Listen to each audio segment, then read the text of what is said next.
सभी को नमस्कार, राधे राधे, जय श्री कृष्ण। मैं सरिता अपने YouTube चैनल ज्ञान ज्योति में आप सभी का हार्दिक स्वागत करती हूँ। मेरे YouTube चैनल का नाम है ज्ञान ज्योति स्टडी क्लासेस। मैंने आप सबके लिए एक शेर लिखा है। क्या है कि निगाह ऐसी हो कि सिर्फ निशाना देखे, निगाह ऐसी हो कि सिर्फ निशाना देखे, सफर ऐसा हो कि न ठौर पुराना देखे। निगाह ऐसी हो कि सिर्फ निशाना देखे, सफर ऐसा हो कि न ठौर पुराना देखे। तुम इस कदर करो मेहनत कि तरक्की तुम्हारी जमाना देखे, कि तरक्की तुम्हारी जमाना देखे। इसका मतलब है कि आपका लक्ष्य और केवल क्या होना चाहिए? आपका लक्ष्य केवल होना चाहिए नौकरी प्राप्त करना, उन्नति के शिखर तक पहुंचना, और ऐसी मेहनत करना है कि जो अपने पुरानी परिस्थितियां अपनी हैं उनको पलट कर उन परिस्थितियों में ना आना पड़े, और अपनी परिस्थितियां क्या है हमें ही बदलना है। और इतनी मेहनत करनी है कि एक दिन जब सफल हो जाएं, जो तुमसे जलते हैं वो आपकी तरक्की, वही लोग आपकी बड़ाई करें, तारीफ करें। ठीक है, अगर ये मेरी शायरी मैंने ये खुद लिखी है, मेरी अगर पसंद आए शायरी तो इसे लाइक जरूर करिएगा, शेयर जरूर करिएगा, कमेंट करिएगा। चलिए, अब आज हिंदी की तीसरी क्लास है।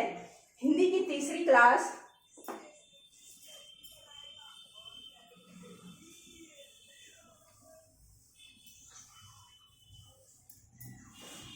अभी तक पहली और दूसरी क्लास में, पहली क्लास में मैंने बताया कि भाषा और भाषा का कैसे विकास हुआ, फिर अन्य भाषाएं क्या क्या हैं, संविधान में किन किन भाषाओं को सम्मिलित किया गया, किस भाग में, किस अनुच्छेद में और किस अनुसूची में। इसके बाद दूसरी क्लास में जो वर्ण है, जो भाषा की सबसे मूल इकाई है, मूल इकाई में वर्ण, मैंने वर्ण की बात की। अब आज तीसरी क्लास है, तो तीसरी क्लास में क्या है? शब्द विभाग।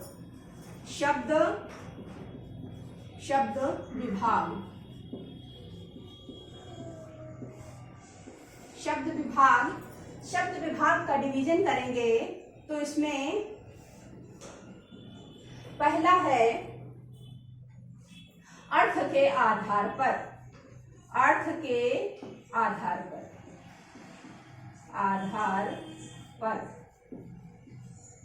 दूसरा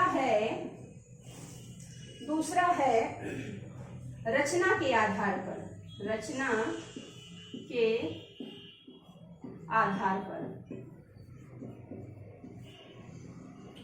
पर। तीसरा है उत्पत्ति के आधार पर। तीसरा क्या है? उत्पत्ति के आधार पर। पहला, दूसरा, तीसरा और चौथा क्या है? चौथा है रूपांतरण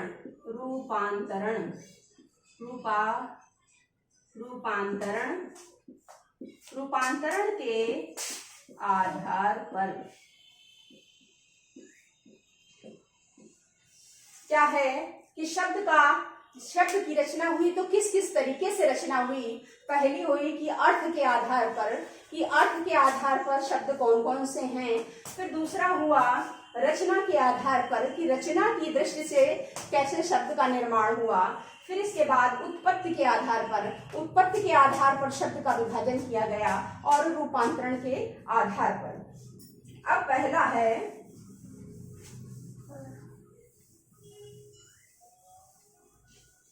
है शब्द विभाग में ही पहले की बात करें तो अर्थ के आधार पर।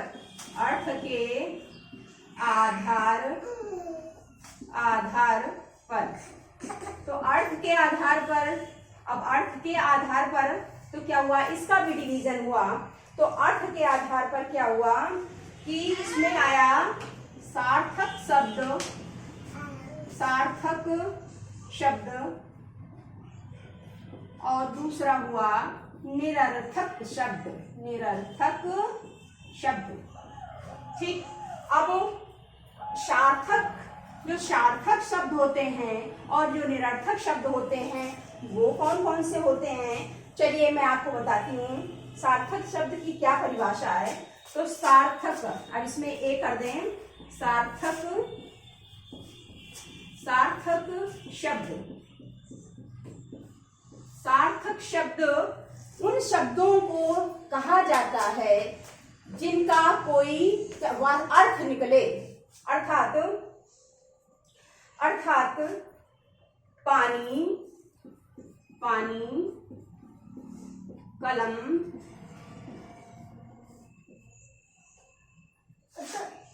किताब इत्यादि, किताब इत्यादि।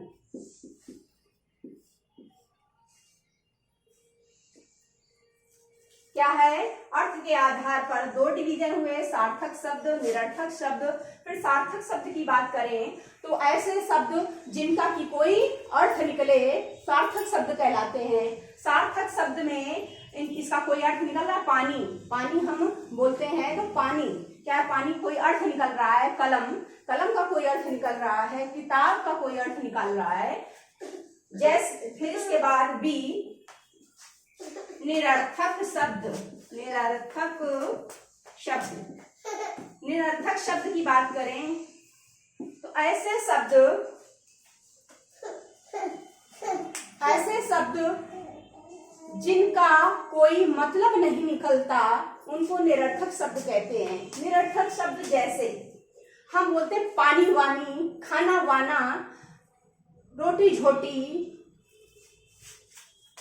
दही वही, तो ये सब जो वही है, झोटी है, वानी है, तो ये सब क्या है, निरर्थक शब्द हैं। निरर्थक शब्द क्या है, जैसे जैसे जैसे पानी क्या हो गया, पानी क्या है, सार्थक है, सार्थक है। और वानी, पानी वानी, पानी वानी, पानी वानी, तो वानी क्या हो गया, निरर्थक, निरर्थक।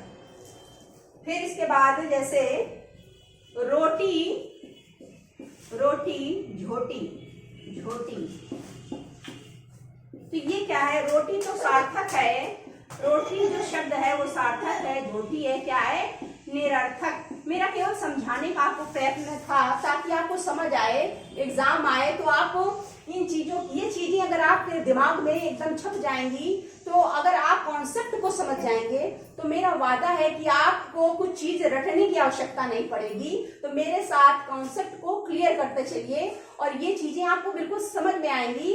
तो जब आप एग्जाम हॉल में बैठे होंगे तो आपको ये बिल्कुल अपने आप दिमाग में क्या हो जाएंगी, आ जाएंगी। तो क्या हुआ, सार्थक शब्द है रोटी, निरर्थक है झोटी।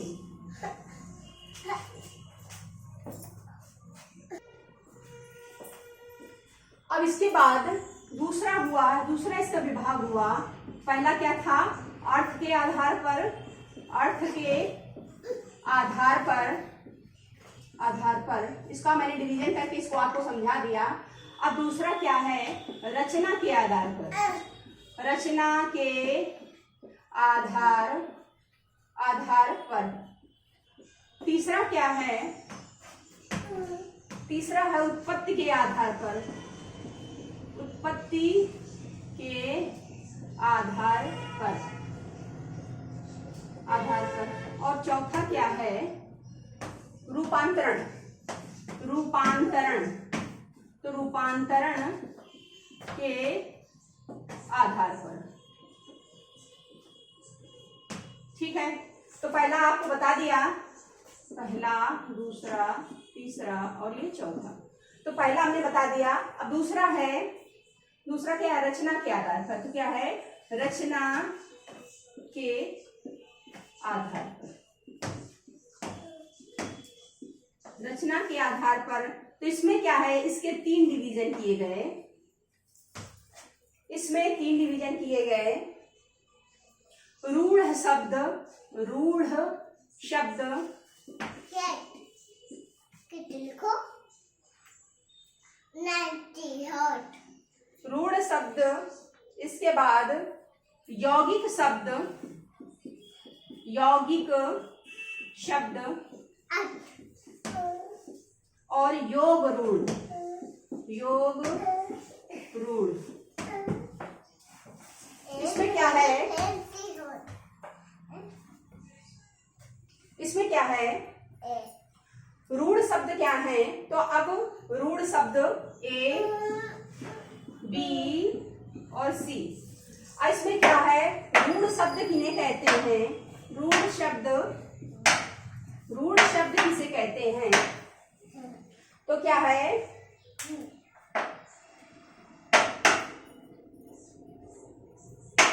रूढ़ शब्द वो, रूढ़ शब्द वे शब्द कहलाते हैं कि जिनका अगर खंड किया जाए तो उनका क्या है, अर्थ समाप्त हो जाता है।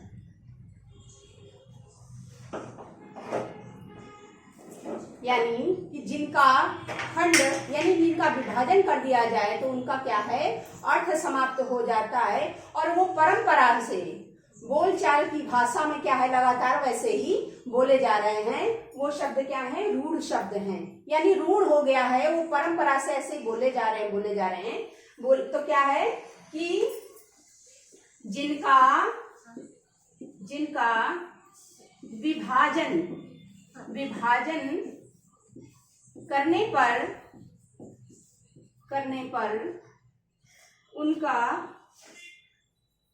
पर अर्थ समाप्त हो जाता है।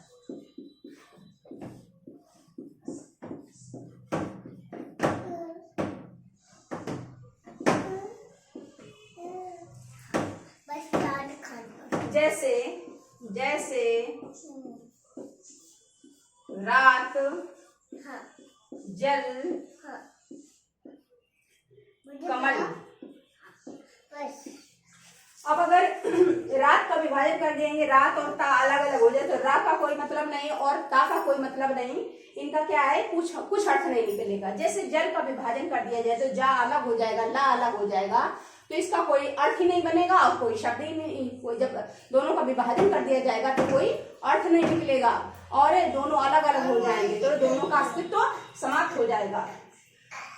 ठीक है, फिर इसके बाद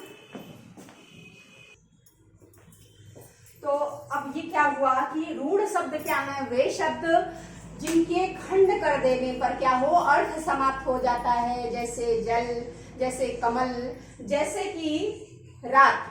तो इसमें क्या है, विभाजन कर देने पर दोनों अर्थ अगर शब्द अलग अलग हो गए तो शब्द का अस्तित्व क्या हो जाएगा, समाप्त हो जाएगा, उसका कोई अर्थ कोई वजूद नहीं रहेगा। इसके बाद आया यौगिक शब्द। इसमें बी क्या है, यौगिक शब्द। अब यौगिक शब्द कौन से होते हैं? यौगिक शब्द का तात्पर्य है, यौगिक शब्द का तात्पर्य ऐसे शब्दों से है कि जो दो या दो से अधिक शब्दों से मिलकर निकले हों और अगर दोनों का विभाजन कर दिया जाए तो दोनों का अर्थ क्या हो, अलग अलग निकले, उसका कोई अस्तित्व समाप्त ना हो। जैसे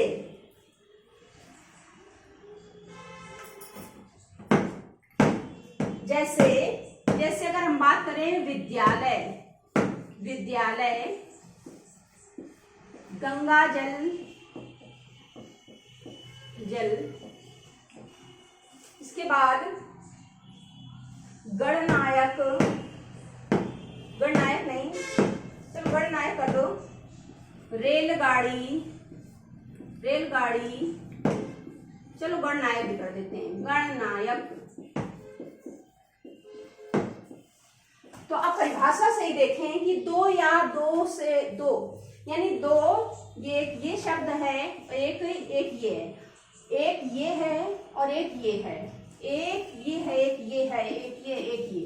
अर्थात क्या है कि दो शब्दों के मेल से बने हों और शब्दों का अलग अलग कर देने पर क्या है, उन शब्दों का अलग अलग अर्थ निकले लेकिन उसका अस्तित्व क्या हो, समाप्त ना हो। अगर एक साथ जुड़ जाएं तो वो अर्थ को भी, वो दोनों एक अर्थ को प्रदर्शित करें, और अगर अलग अलग हो जाए तो अपने अपने अर्थ को प्रदर्शित करें, उनका अस्तित्व समाप्त न हो। जैसे विद्यालय, विद्या और लय, लय का मतलब विद्या प्लस आलय, आलय का मतलब होता है विद्या का घर, गंगा प्लस जल यानी गंगा का जल, रेल प्लस गाड़ी यानी रेलगाड़ी, गणनायक यानी गण का जो मुखिया हो उसे गणनायक। तो इनका अर्थ क्या है, अलग अलग निकल रहा है।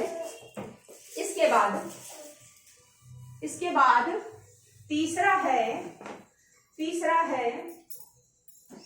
तीसरा क्या है, योग रूढ़। योग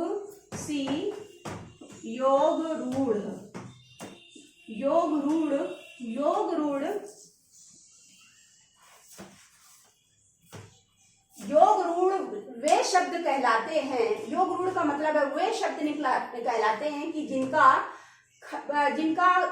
खंड कर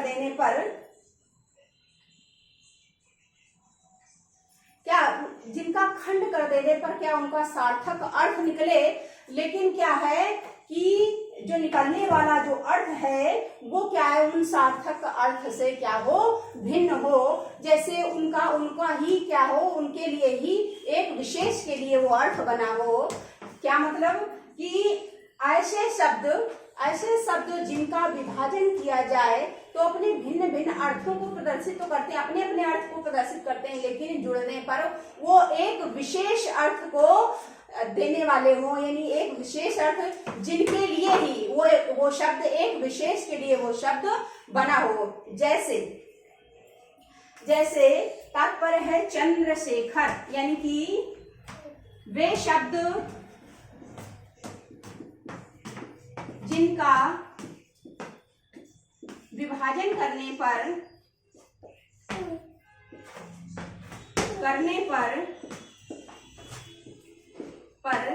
निकलने वाला अर्थ क्या हो, भिन्न हो, अर्थ भिन्न हो। जैसे क्या है, जैसे चंद्रशेखर,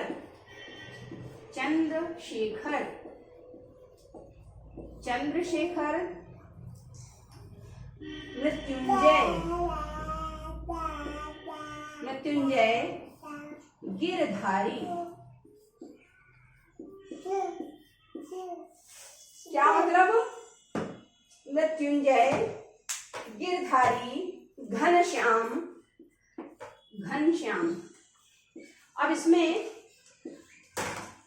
इसकी बात करें तो इसका जब हम आपको समझाएंगे तो आपको बहुत अच्छे से समझ में आ जाएगा। जैसे घनश्याम है, घनश्याम क्या है, घन अलग है, श्याम अलग है, इनका अलग अलग अर्थ भी है, लेकिन जब घनश्याम एक में जुड़ जाता है तो वैसे घनश्याम क्या है, बादल को भी कहते हैं और काले बादल को कहते हैं। और श्री कृष्ण, यानी इस दुनिया में केवल श्री कृष्ण ऐसे हैं जिनको घनश्याम नाम से बुलाया जाता है। जैसे चंद्रशेखर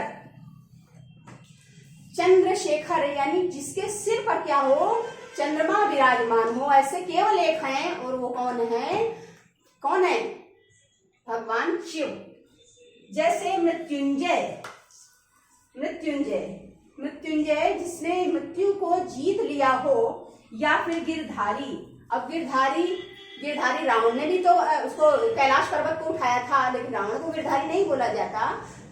एक विशेष के लिए जो अर्थ निकले वो क्या है, योग रूढ़। समझ आया?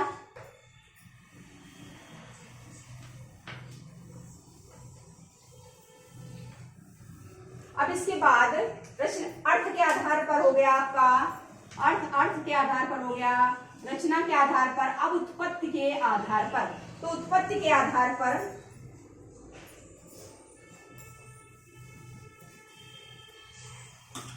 क्या है, उत्पत्ति के आधार पर नहीं, ऐसी नहीं करेंगे, इसको तीसरा करेंगे। तीसरा क्या है, उत्पत्ति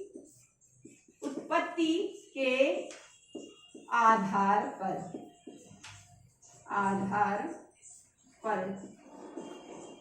उत्पत्ति के आधार पर शब्द कौन कौन से हैं? तो इसमें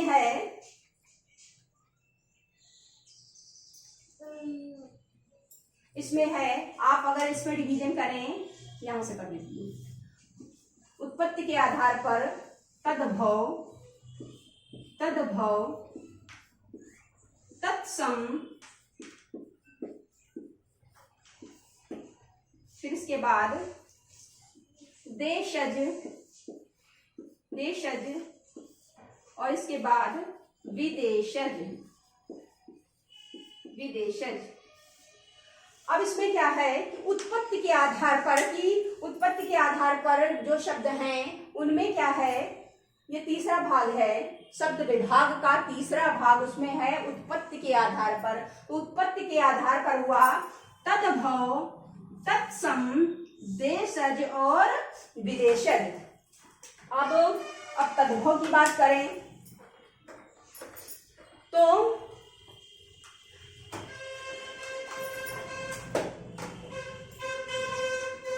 अब इसके बाद तद्भव A, B, C और D, यानी तद्भव, तत्सम, देशज और विदेशज। अब इसमें तद्भव की बात करें, तद्भव तो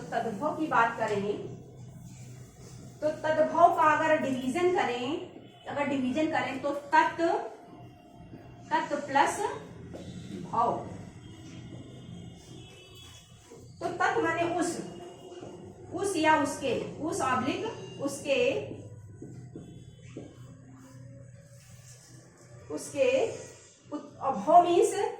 भव मीन्स क्या होना? भव का मतलब होता है उत्पन्न होना, उत्पन्न।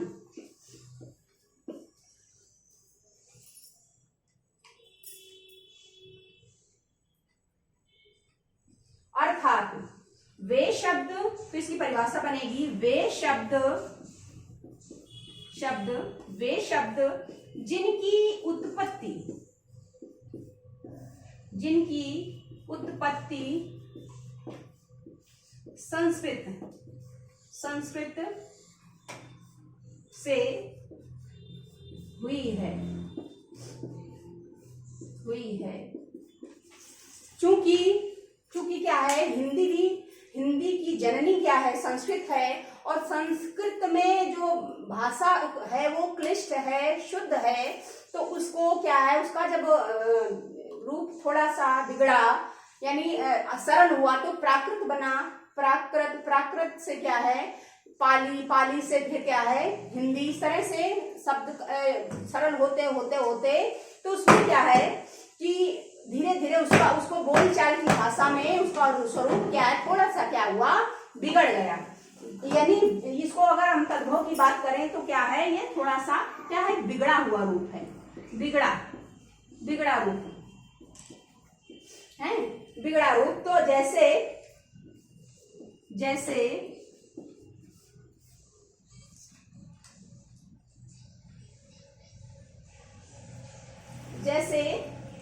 अटारी, जैसे कैंची। तो अभी आपको थोड़ी देर में सब सारी बताऊंगी। तो इसमें क्या है, वे शब्द जिनकी उत्पत्ति संस्कृत से हुई है, और ये क्या है कि संस्कृत के एकदम शुद्ध इसका संस्कृत के समान ये शब्द शुद्ध नहीं है, इनका स्वरूप थोड़ा सा बिगड़ गया है। तो उनको हम जिस तरह से बुलाने लगे तो बुलाने की वजह से उनमें स्वरूप बदल गया, ये बोलचाल की भाषा में आम हो गया। तो आम बोलचाल की भाषा में जिसको हम जो बुलाने लगे तो बिगड़ा हुआ रूप क्या है, वो तद्भव है। अटारी को हम अट्टालिका को हम अटारी बुलाने लगे और हम वही बुला रहे हैं, तो ये क्या है, तद्भव का रूप है। तत्सम,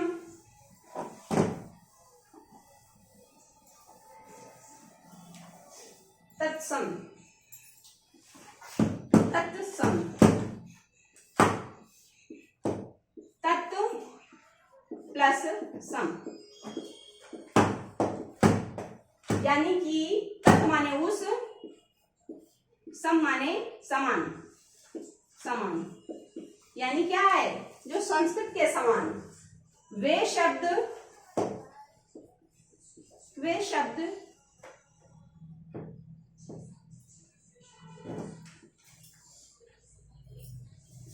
शब्द जो संस्कृत भाषा से, वे शब्द जो संस्कृत भाषा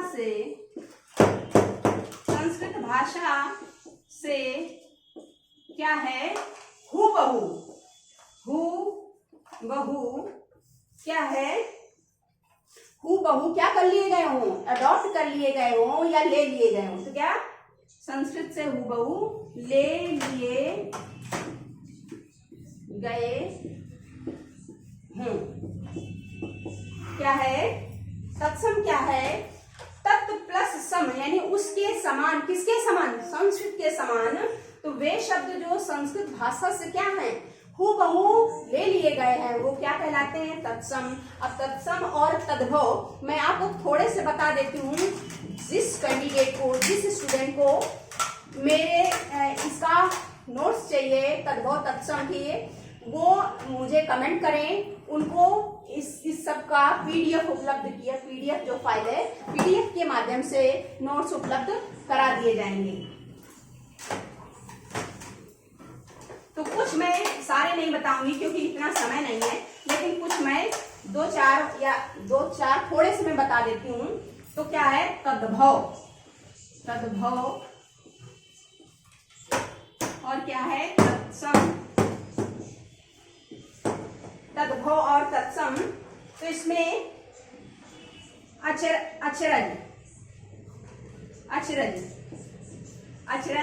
तो अचरज का क्या होगा, आश्चर्य। अचरज का क्या होगा, आश्चर्य। आखर का क्या होगा, अक्षर।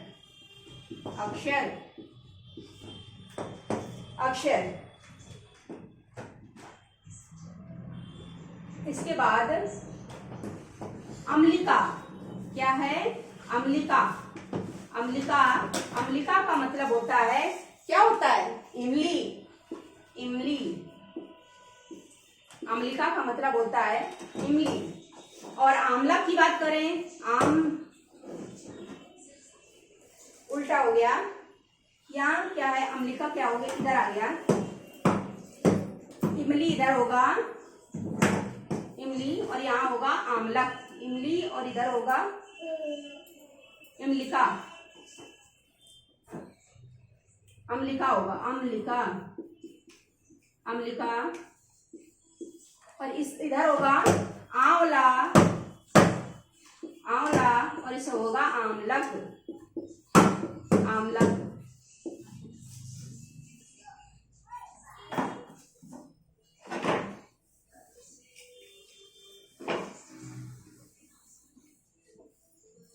अच्छा, कोई बताएगा,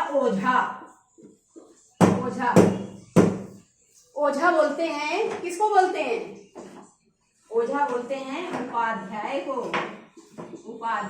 को क्या बोलते हैं, ओझा।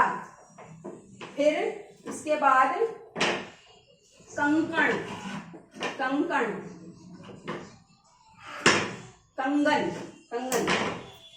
है, कंगन को क्या बोलेंगे, कंगन को कंकण। इसके बाद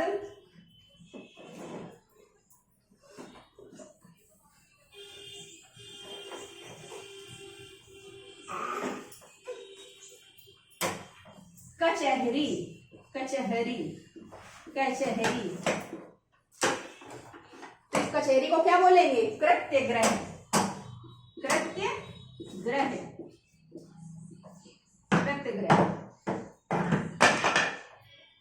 फिर कौड़ी को क्या बोलेंगे, कौड़ी को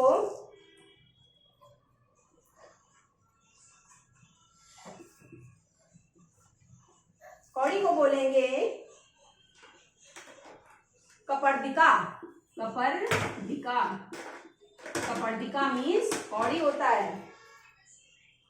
लौंग होती है लवंग, लौंग को क्या बोलते हैं, लवंग। फिर इसके बाद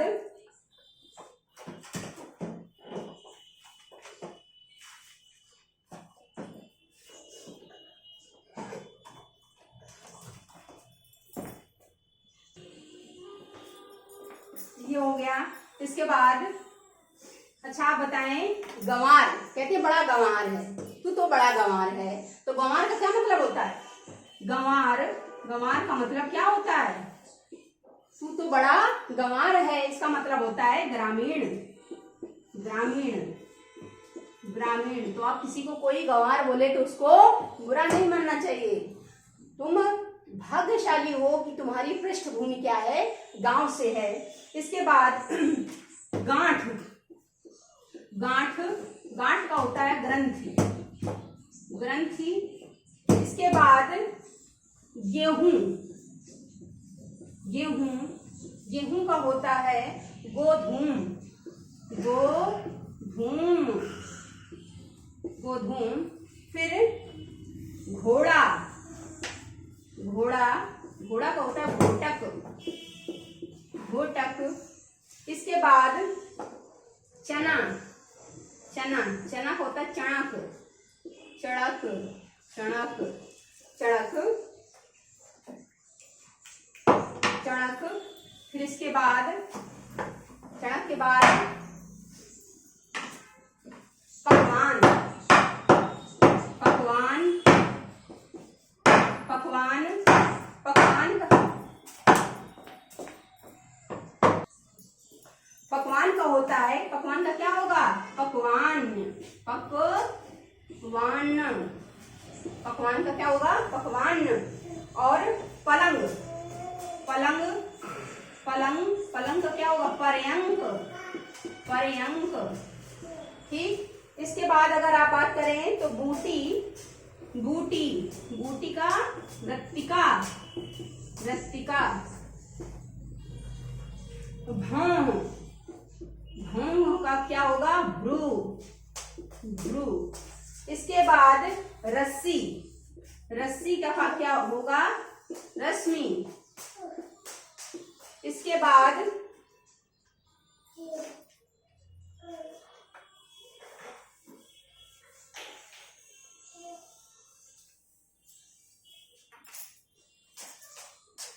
इसके बाद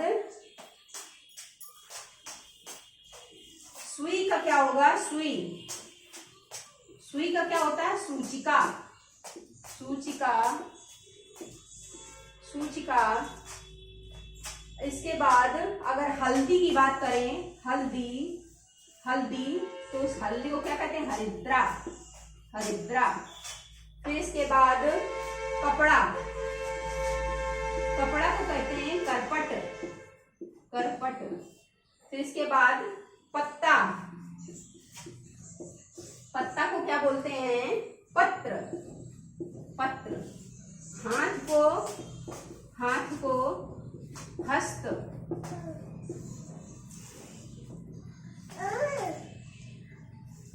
फिर इसके बाद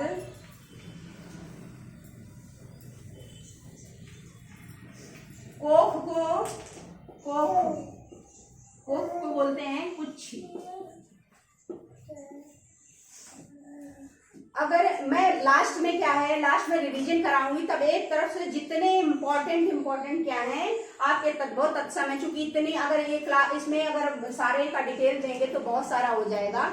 लास्ट में केवल और केवल तद्भव तत्सम की एक वीडियो बना दूंगी जो इम्पोर्टेंट और हर हाल में आपके क्या है उसी से आएंगे। तो मुझे नहीं लगता यहाँ पढ़ाने में इतना समय वेस्ट करना चाहिए। मैं एक केवल तद्भव तत्सम की क्लास बना दूंगी, उसमें क्या है तद्भव तत्सम जो इम्पोर्टेंट है वो क्या है आपके आ जाएंगे। चलिए अब इसके बाद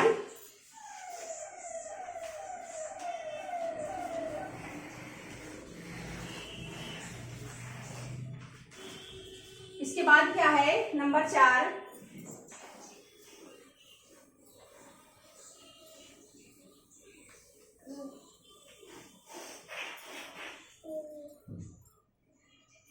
क्या है?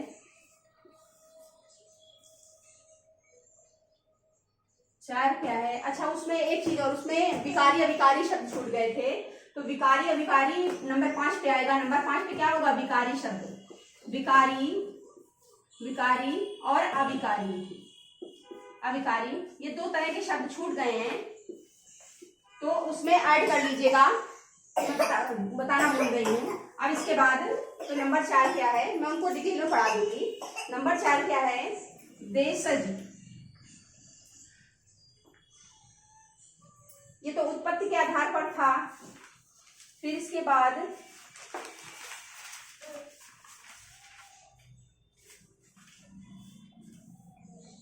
हाँ, उत्पत्ति के आधार नंबर 4 ये है, नंबर 4 ये है न, उत्पत्ति के आधार पर एक हो गया है तद्भव तत्सम, एक देशज, और ये तद्भव, ए हो गया, तद्भव हो गया।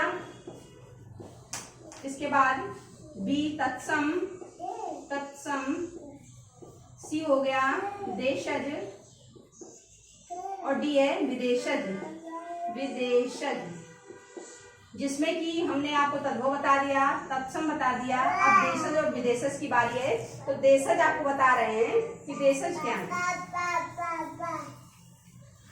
देशज, देशज शब्द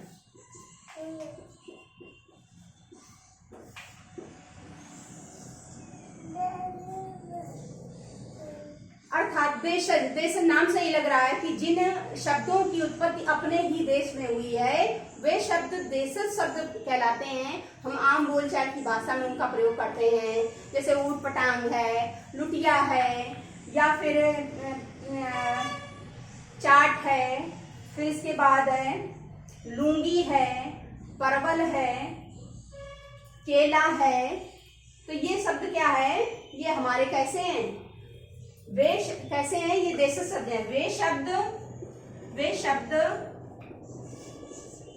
जिनकी उत्पत्ति क्या हुई है? जिनकी उत्पत्ति अपने देश में ही हुई है, अपने देश में हुई है। जैसे जैसे केला, केला, बाजरा, बाजरा के बाद आए सरसों, सरसों, ऊट पटांग, ऊट पटांग, चिड़िया, चिड़िया, चिड़िया के बाद डिबिया, डिबिया, खिड़की, खिड़की, खिड़की के बाद झाड़ू, पड़ोसी, पड़ोसी, पड़ोसी, पगड़ी, पगड़ी, पगड़ी के बाद करें चूड़ी, गन्ना, बेटा, हुक्का, हुक्का के बाद जूता, कौड़ी, कौड़ी इत्यादि। यानी वे शब्द जिनका क्या है? जन्म अपने ही देश में हुआ, हम अपने बोलचाल की भाषा में क्या इस्तेमाल करते हैं? वे देश शब्द कहलाते हैं। जैसे केला है, और बाजरा है, सरसों है, ऊट पटांग है, चिड़िया है, डिबिया है, खिड़की है, झाड़ू है, पड़ोसी है, पगड़ी है, चूड़ी है, गन्ना है, बेटा है, हुक्का है, जूता है, कौड़ी है इत्यादि। इन चीजों को भी मैं डिटेल में बता दूंगी कि और कौन कौन से ऐसे शब्द हैं जिनसे कि आपका कोई भी क्वेश्चन ना छूटे। चलिए, ये देशज शब्द हो गए।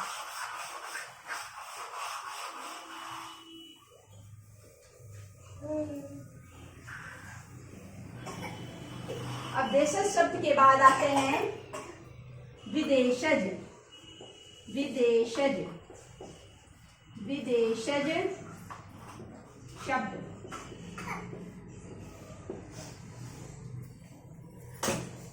विदेशज शब्द, तो विदेशज शब्द कहते हैं कि हम भारतीय बड़े उदार हैं, हमें जो चीज अच्छी लगती है या जो चीज हमें अच्छी लगती या हमारे देश में आती है उसको हम सहर्ष स्वीकार कर लेते हैं। हमारी भावना भी कैसी है, अयम निजा परोवेति गणना लघुचेत साम उदार चरिता नाम तू वसुधैव कुटुंबकम। कैसी कि हम संपूर्ण विश्व को क्या है, अपना परिवार मानते हैं। कि अयम निजा परोवेति, हमारा क्या है, सोचना क्या है कि जो ये कहते हैं कि यह मेरा है या पराया है, जो ये इस तरह की गणना करते हैं वो कैसे होते हैं, बहुत तुच्छ व्यक्ति होते हैं, बड़ी छोटी सोच वाले होते हैं।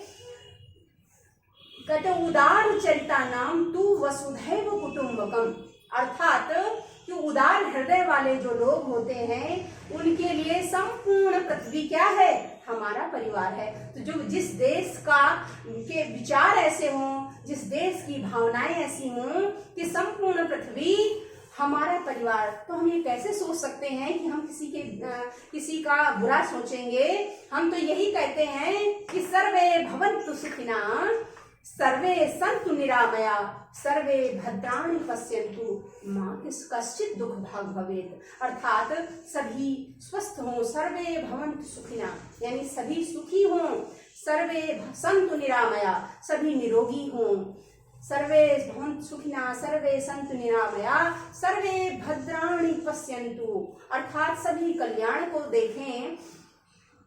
सर्वे भद्राणि पश्यन्तु मां कश्चित् दुख भाग भवेत्, अर्थात किसी को भी कोई दुख ना हो, कोई दुख का भागी ना बने। ये हमारे भारतीयों की क्या है, उदारता है। तो विदेशी शब्द का मतलब कि जो भी विदेशी आया, कोई विदेशी आया हमारे देश में और वो क्या है, यहाँ आया अपनी संस्कृति को, अपनी बोलचाल की भाषा को क्या है यहाँ छोड़ गया और हमने क्या किया, सहर्ष स्वीकार कर लिया, अपने आप में समाहित कर लिया। तो विदेशी शब्द में बहुत सारे आए, तो क्या है, अरबी आए, अरब कंट्री के लोग आए, अरबी शब्द, अरबी भाषा के लोग आए, फारसी भाषा, फारस के आए तो फारसी भाषा, इसके बाद अंग्रेज आए तो क्या है, अंग्रेजी भाषा को भी हमने स्वीकार कर लिया, अंग्रेजी भाषा। फिर इसके बाद तुर्की, तो क्या है, तुर्की भाषा के बाद पाश्तो